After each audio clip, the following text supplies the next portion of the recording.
Hello to the VIP family. Welcome to Giving Tuesday, a day of global giving. We have had a day full of blessings. We started out with a meeting with Fred Namalima, a clinician um, who works with the Ministry of Health of Malawi. And has been working with our medical teams for years. And alongside of him was a woman who lives in the remote village of Kanda, who has been one of the beneficiaries of VIP and has picked up every tool that VIP has introduced, and her family's life has really changed. And so we met with them this morning. We had some technical difficulties, as we usually do with Malawi, the internet and the bandwidth over there. But then in the afternoon at noontime Eastern time, we had a Zoom call with our Malawian staff and just had a really fun time hearing from them about Malawi and how things are going and their areas of technicality. This evening, we have two special guests with us, and they are very special people to me. We have Lucy and Tom Goeke. Lucy is my sister, and she has been leading the medical teams for years now into remote areas where there is no access to health care. And her husband, Tom, is with her. Tom refused for many years to go to Malawi, and he finally agreed, and we'll hear a little bit about their experiences. So welcome, Lucy and Tom. Thank you. Thank you. Hi, Liz. Hey. Just was wondering, Lucy, if you could start out by telling us what drove you to come to Malawi, and why do you continue your work there? Well, because I'm Liz's sister and I had just finished an NP program at UVA, Liz asked if I would come over. I had never been to a developing nation before and had never seen such poverty. So I was completely unprepared to come. And my daughter and a friend of ours came, and we held clinics, and it was a great experience, but it felt so overwhelming that I just didn't know if I'd come back. And then some UVA students found out that I had gone and asked if they could come over. So that's been the start of this whole sort of journey. I've been coming over since 2010, sometimes twice a year, sometimes once. And I have this wonderful team that keeps on coming back with us, and we always bring new people and welcome such participation. I've brought groups from 3 to 28 over, and it's just been such a blessing. Yeah, you have a really solid core group now who go with you every year, and being veterans has given them so much insight and knowledge in order to make decisions and to work with our Malawian health teams. Tom, you refused for many years to go with Lucy, to come over to Malawi with Lucy, and you finally made it over and haven't stopped coming. In fact, you're leading your own teams now. So tell us about your transformation. Yeah, I got duped. No. So before going, I'd spent years with the personnel committee. So, and then, supporting Lucy and preparation of her trips. So you kind of felt like you were there, but for a good 10 years, I absolutely refused to go. And I told Lucy, though, I would go once before she finished. And she said, well, I think this is my last trip. And I said, okay, I'll go. And then we landed in Blantyre, and she looked at me and said, ha ha, I was kidding.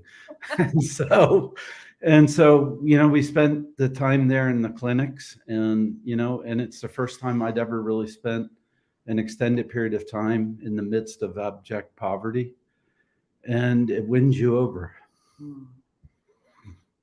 Yeah.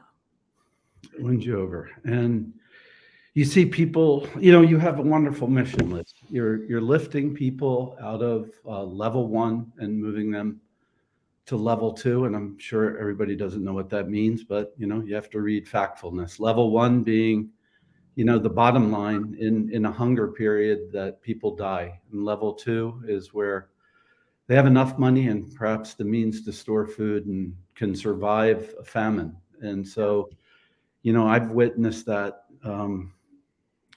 through VIP and their work.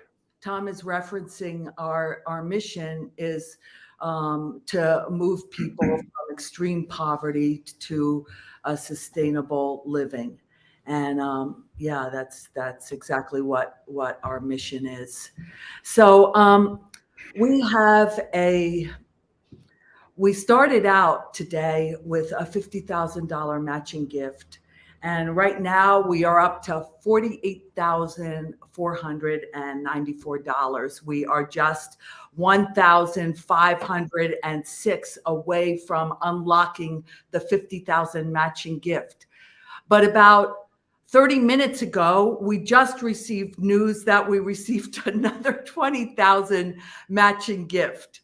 And so we're going to be up all night trying to raise money. But we're just so grateful for the way that God answers our prayers and pours down so many blessings that will be shared with the people of Malawi and end up, as Tom and Lucy expressed, being poured back on us. And so God blesses us all through this work. So I just want to start out by giving everybody an insight into where we work.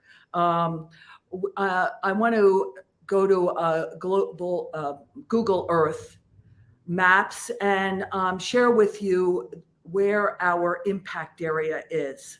So many people have never heard of Malawi. Malawi is a peaceful country. It's a democracy, and it is in southern Africa, landlocked. So as you see, we're coming now into where the VIP office is. That is in the Zomba district. You can see it's very developed there. It's a city, but not too far away is our impact area. What just happened?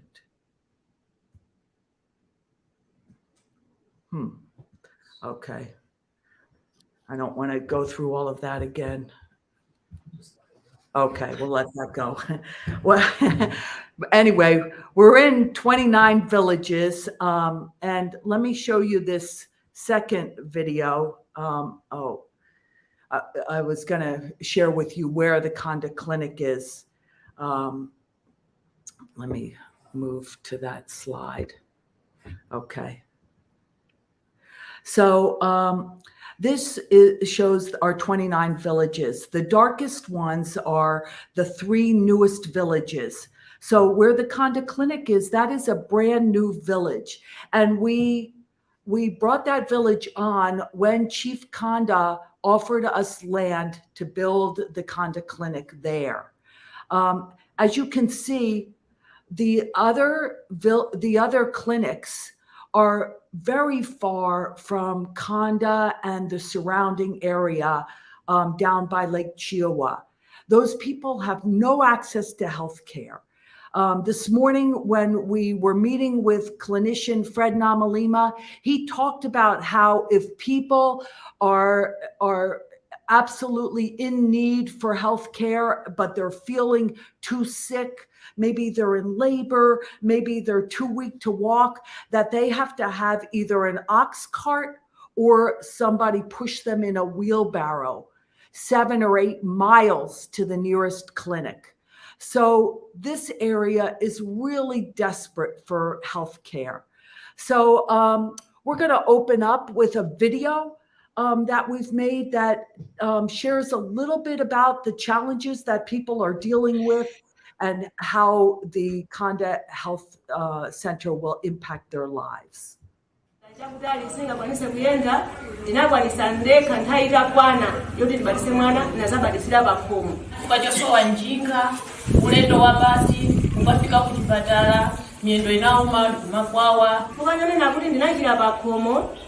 makwawa mwana kubadira pasiku zinazo chitisa manyazi chifukwa panali anyamata tiwana tating'ono kumaonelera zimene wachipata kuja nabansaonera kuti ndinabadisa mwana pakhomo wa moyo koma mwana nabadwaso movuta ifanira kuti sanalire.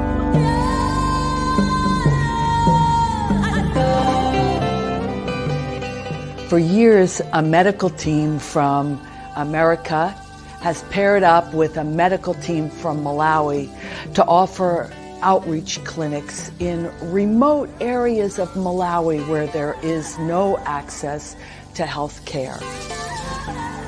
Kanda is close to Lake Chirwa, which is a basin which collects water and has no inlet and outlet. So it's a swampy area.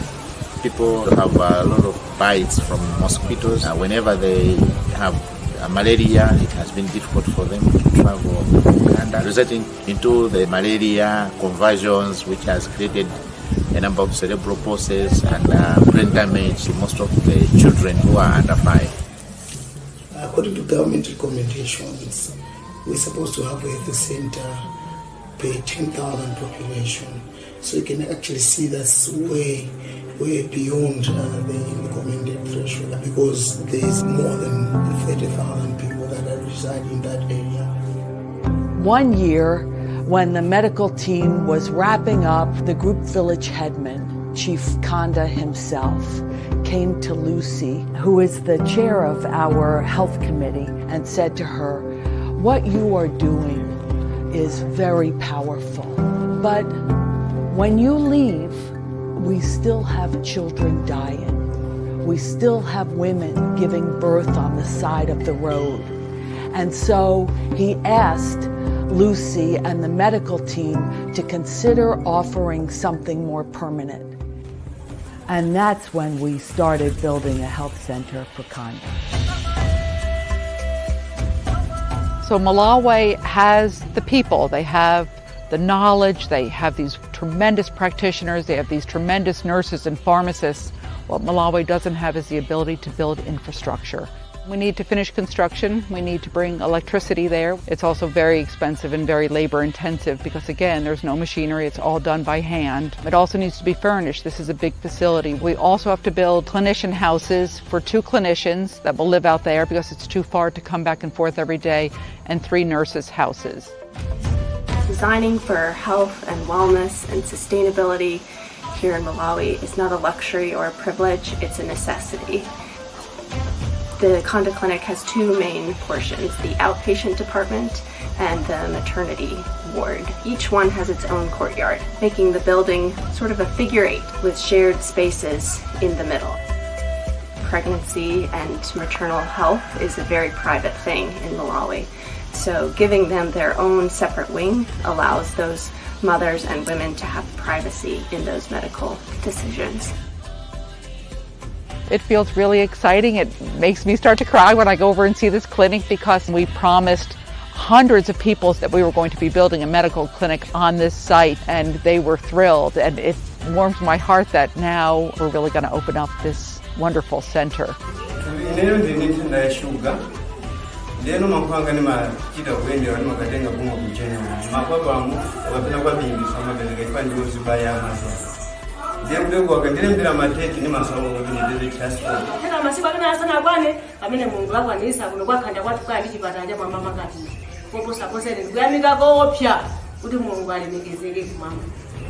Ndipotaluza mioyo yangu ichulu kwefoti panabwera matenda akolera ambiri pazikulosera pansi kwa Kanda.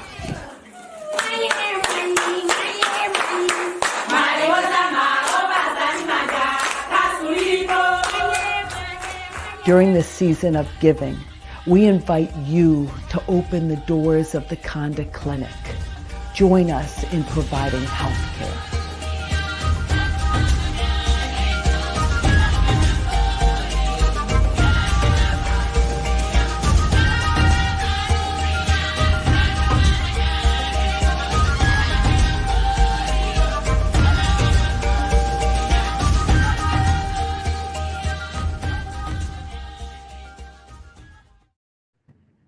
I think for most of us, it's hard to imagine living without access to medical care.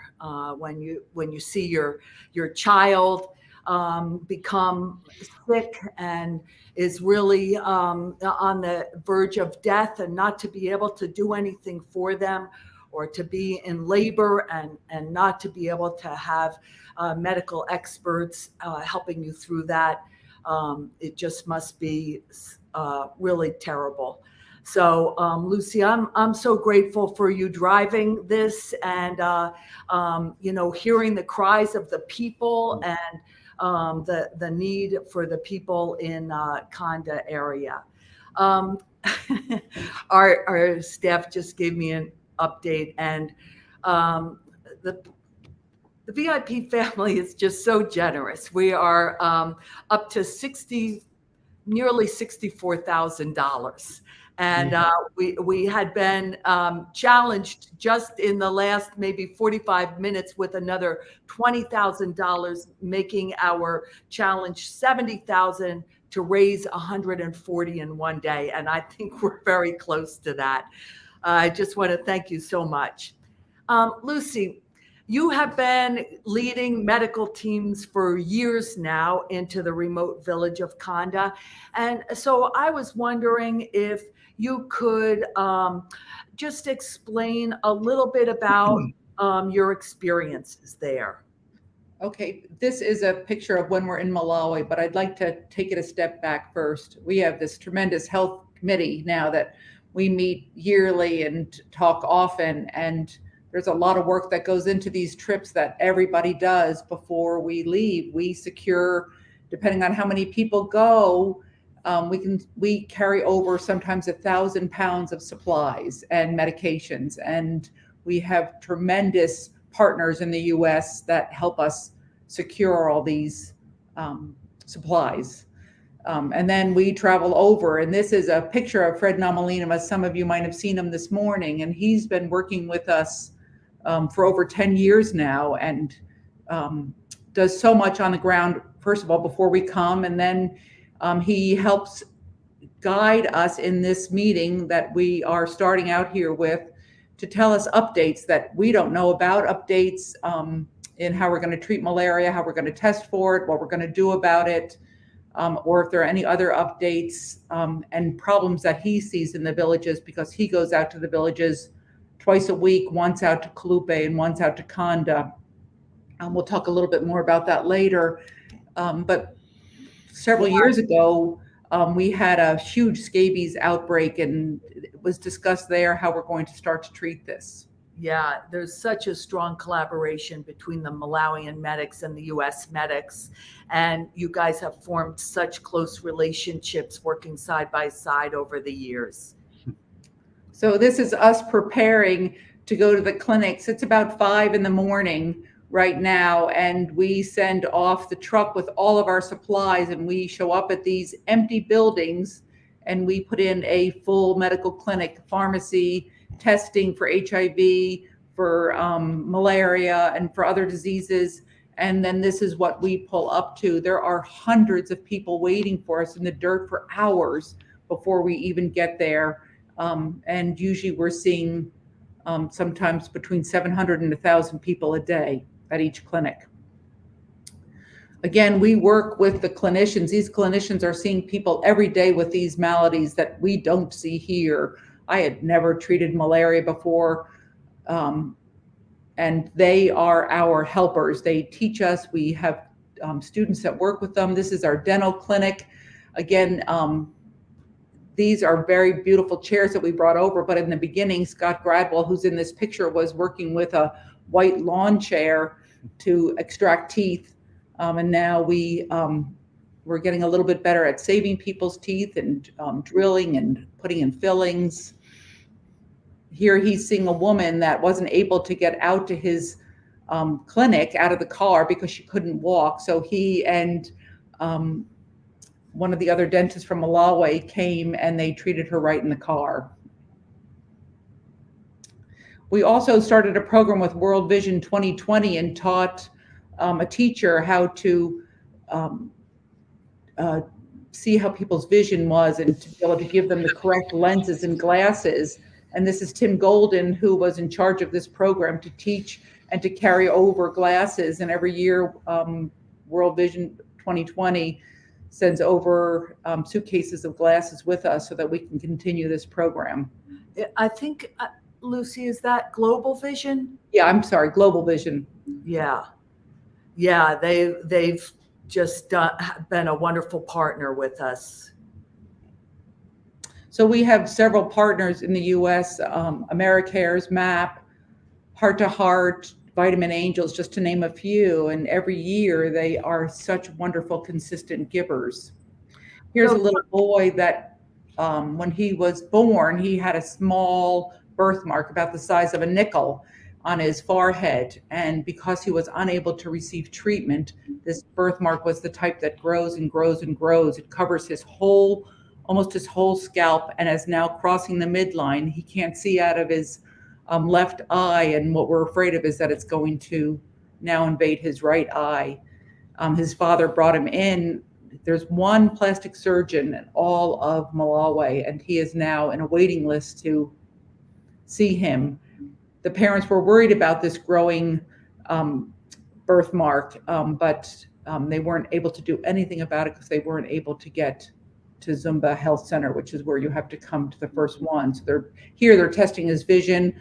The plastic surgeon had asked for them to do several tests before he sees them, and one was a vision test. Yeah, it's so difficult. We've had him on the waiting list now to get into the plastic surgeon for months, and I don't know how much longer it's going to be, or if they can do anything for him. Tell us about this patient, Lucy. You've been seeing her for years. This is a young woman that suffers from epilepsy. Epilepsy sometimes comes on when newborns get malaria that goes untreated for a length of time and affects their brain. But anyway, she has epilepsy and fell into a fire and came to us. She wasn't speaking then, and she was having such a difficult time. And every day, luckily she came in on day one, and every day for 3 days, we changed her dressings and debrided her wounds. And this is her. She now speaks again. Her epilepsy is pretty well controlled, and she wanted to come and show me how well she had healed up and bring us bananas, which every year they bring us something from their garden. This is corn. They live on the edge of Lake Chihuahua, which is a very fertile area. I know you see a lot of patients with cerebral palsy. Tell us a little bit about that, Lou. We do. Fred mentioned it earlier in the video that cerebral palsy is such a big problem. It can come on in utero, during birth, if it's a difficult or complicated birth, and after birth, especially for children under 5 that get malaria, and malaria turns into what's called cerebral malaria. The kind of malaria that we have in our areas does have the ability to cross the placenta, and these children are born with so many disabilities. And the mothers don't have any access to physical therapy for them, to wheelchairs for them, or any help for them. We also have very little prenatal care. So that's one thing that we're really hoping that this clinic is going to bring is prenatal care, delivery, and then when anyone, children, pregnant mothers, elderly, anyone get malaria, that will be able to treat it quickly and effectively. Yeah, this picture just shows how, the burden falls on the mom, that they have to carry these children even into adulthood, wherever they want to go. And that's not even half the challenge. Keep in mind, the mother also runs the house. She does the farming. She does the clean. She does all of it. So the child water in the morning. The child and carrying the child is just on top of that. Yeah. And we hear so many stories that the baby was fine for the first couple weeks, and then the baby starts to get sick, and all of a sudden they realize that it's probably malaria, and then they go to the clinic. But this baby has been suffering for several weeks now. Hydrocephalus is another condition that's brought on by the same problem. This little one has hydrocephalus, and there's very little ability to shunt these children. Again, they have to get all the way to Zumba, be evaluated, and there's a decision that gets made whether the children get shunted or not. And a lot of times the shunting is so late. Another big problem that we've seen there recently in the last couple of years is there's been such a problem with scabies, and scabies are these little bugs that crawl under your skin and cause all these terrible sores. And in children, they actually cause scarring and webbing of their fingers, and it becomes such a problem. As you can see, her hands are very, very affected. And again, there's nobody there to give them the creams that they need and the washings that they need. These little girls came in and we bathed them down, and then we put this cream all over them that stays on for 24 hours. And every day they came into the clinic to get a bath, and they got new clothes from these wonderful donors that sew these beautiful dresses for them. And they were so glad. And by the end of the couple days, their skin looked beautiful. So it's such a great thing. And then we teach the mothers how to wash their mats and wash their clothes. And we distribute Clorox tablets at the clinics to help prevent this from reoccurring constantly. Yeah, something as small as an itch, like how it can drive you crazy, and to be covered with this and not be able to do anything about it. So yeah, I love that picture of these little girls in their new dresses. Yeah. So another person that we've seen for years is a young woman. She's now a young woman. Her name is Juliet. And as you can see, she has severe clubbing of both of her feet. We gave her a wheelchair years ago, and she tried to take such good care of it, but the ground is tough, and she had a hard time propelling it herself. And we found a group that makes these racing wheelchairs that are 12 pounds. And we brought it over over the summer and gave it to her, and she'll be able to propel herself to school and back. I think she's in grade 8 right now, and she gets around now all by herself. Here she was, like, trying it out, going forward, going backwards, showing everybody how she can work this machine. And here her mom was talking with Lucy and the team, and she got tired of waiting, so she just takes off down the street by herself. That was so wonderful. That is the coolest chair too. It really is. It's like, it is 11 pounds. It is. This little boy has congenital glaucoma and was losing his sight rapidly. He can still see a ball, like if a ball is thrown to him. And one year we had a group come over and decided that it was important to get his medication not only paid for, but delivered to his grandmother, who is his caregiver, brought to his house so that she was able to access it again. He lives out in Conda, and every year he comes to the clinics just to see us. And all we can do is hope that he doesn't continue to lose his vision, but that it's stable right now. He goes to school. He's gotten awards for his academic achievements, and he is just a sweet child that would like to keep on working. As our health committee would meet year after year, we decided that we needed to do more activities that were being done when we left. And this is a picture of our care group models. We learned about this, and the VIP staff implemented it quickly. And it's when women learn about things like hygiene or kitchen gardening, and then bring it out to their villages. So these are women that are representatives from the villages, and that they go out and teach other women nutrition, how to care for wounds, and it has been a tremendously successful program. As I had mentioned briefly before, Fred goes out every week to both Kalupe, one village, and Conda, and other villages, for follow-up and to see patients.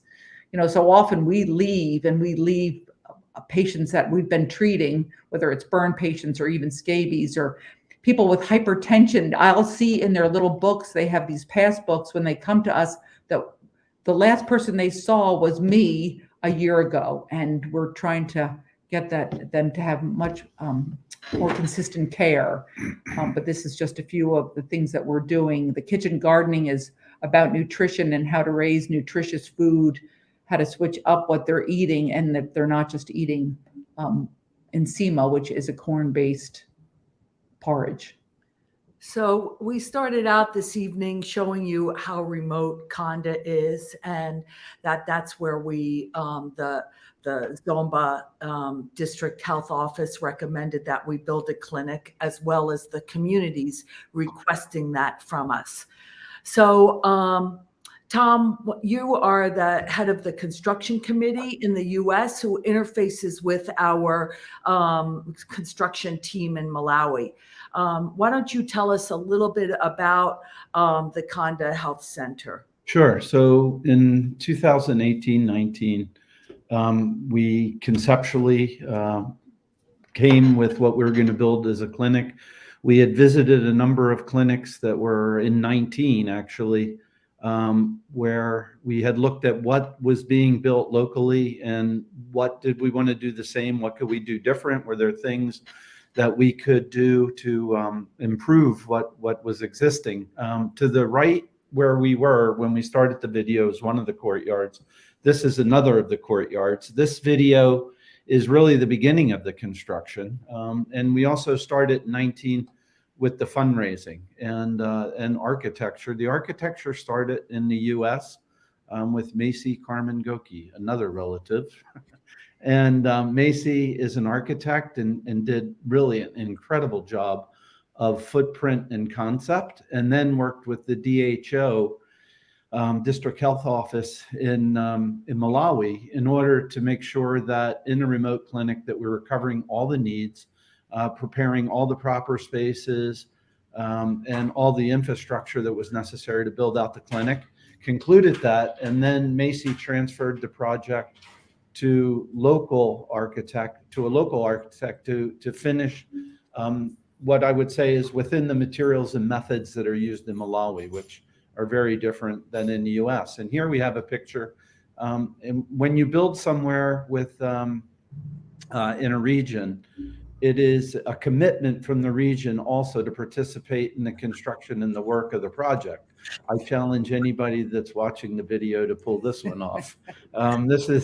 This is the women supporting the bricklayer, block layers, and earlier is mixing mud for the construction. So the community is involved every step of the way. We have a professional construction management company that actually coordinates the entire project. We were there just recently to visit Macy as chief inspector, so to speak. To make sure that, we were heading down the path according to all the agreements we had made. Here you can see it advancing, just parging the outside of the cement block for a fine finish. Here's the interior. That is their corridor. You can see the breeze block on the left. It was a concept that Macy introduced in order to keep air circulation in the facility and privacy, and keep it separate from the waiting area around what you see in the bottom right-hand side of the courtyard, so that patients in waiting were sheltered from the elements, had a beautiful place to look out upon, and were not interfering with any of the flow of the clinic. So it was a really sensational concept, because in many of the other health centers, there were rectangular buildings with, as you saw earlier, when we run clinics there, that we have tents overhead outside in order to protect people from the elements. And that's literally how some of the other state-operated clinics manage crowds. So what do we have here? What we have here is what we need to do to complete the Conda Health Center. As you'll see on the top, to finish construction, we need to raise $60,000. I think we did that tonight, Liz. You're right. So, and I think we might have even gotten one house too. So we got 60 plus 55. As Lucy mentioned in the video, we have to construct housing for the medics and the nurses because of it being in a remote area. You can't travel back and forth with the qualified people, and to get talent, you have to provide housing. So that is what we're doing. And then to furnish the clinic, $85,000, which includes really the entire maternity with beds, delivery tables. It is all of the furniture, cabinetry that's required in the clinic. And if you look at it from our point of view, it's a bargain. So let's get the 85. I think that's what we pay to furnish a lobby in the US. So I think it's not too much to ask. So we're on a waiting list for electricity from ESCOM, which is the largest power provider in Conda, and we work with both the government and ESCOM in order to get power out to Conda. It being a remote area, it's not even that we're trying to get local power delivered to Conda. We got to get the power to Conda first and then to the clinic. So we're on a waiting list, and in the interim, which solar was going to be the backup, solar will now become the primary. And we're doing all the work presently to wrap up what is required in order for the system to work. And the system will be from panel to battery because we're going to have to operate without being on the grid. We're in the process right now. We've done, the building is built internally properly for both grid and solar. So it's a matter of the connecting and also both panel, inverter, and battery installation. We have professionals that we're working with right now to do the complete survey to come up with the system. We should have that available probably within the next week or two, so that for year-end of appeal, we can pitch solar system. At the moment, it would be sort of silly to guess. I really don't know the total. Then we have an ambulance, is I think what you've heard and listened. We're using ox cart, wheelbarrow, bicycle, and human feet. And, but it's really, the problem is when you build a health center, we don't have every facility. There's a certain level of what becomes available in the health center, and there's a line drawn, and the next services are provided sort of upstream, which would be Zumba Medical Center.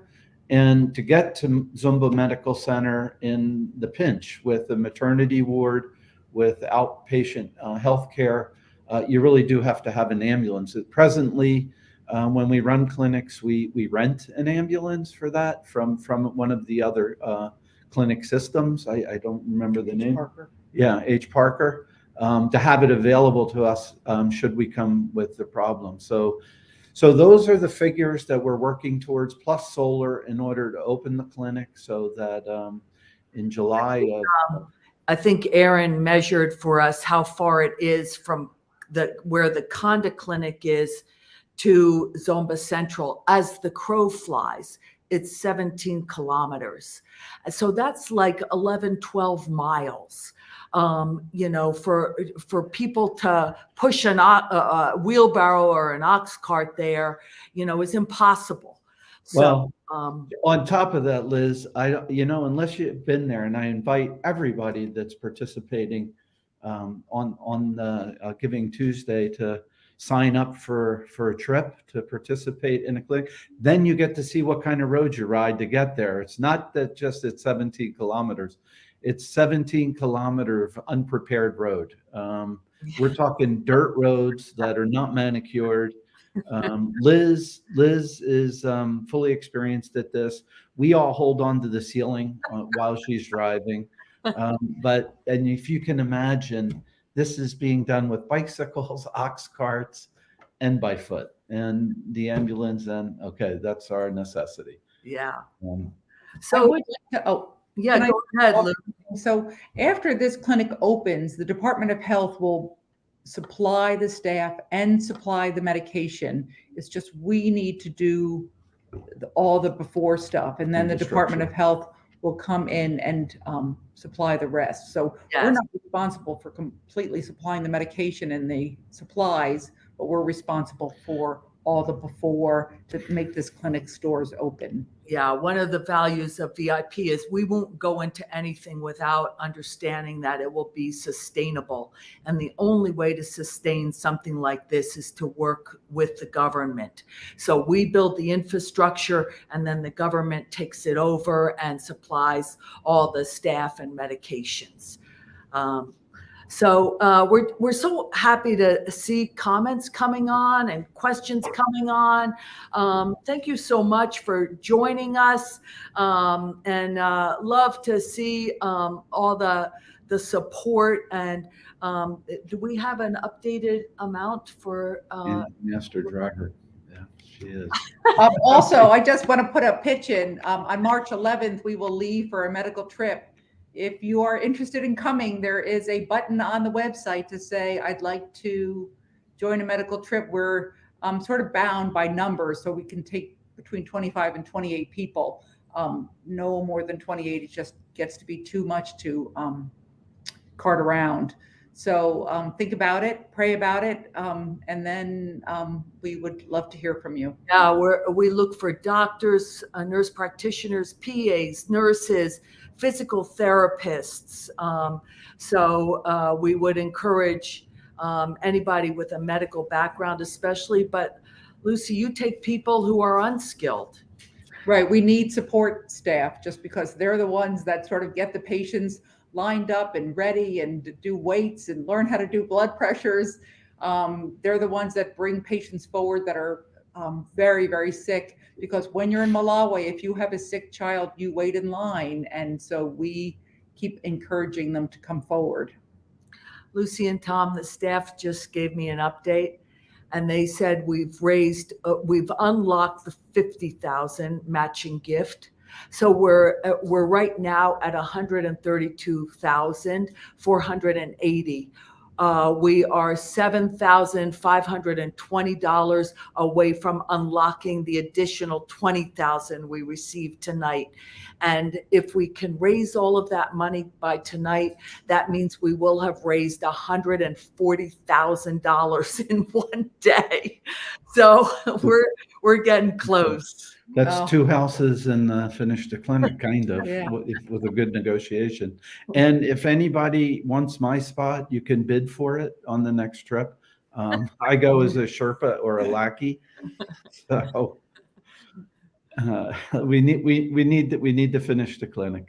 Yeah, we really do. We need to get those doors open.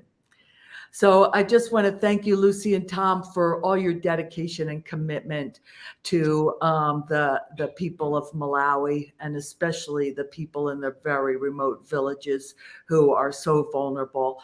We thank you, everybody, all the VIP family, for joining us. We love to see those comments coming up, and God is so good. God is blessing us all. So thank you, everybody. And Thank you. Good night. God bless you. Happy Thanksgiving and Merry Christmas. Yeah. Thank you. Bye-bye. Good night. Thank you, Liz. Thank you, everyone. Thank you, Tom. Thank you, Lucy. Thank you, Aaron and team.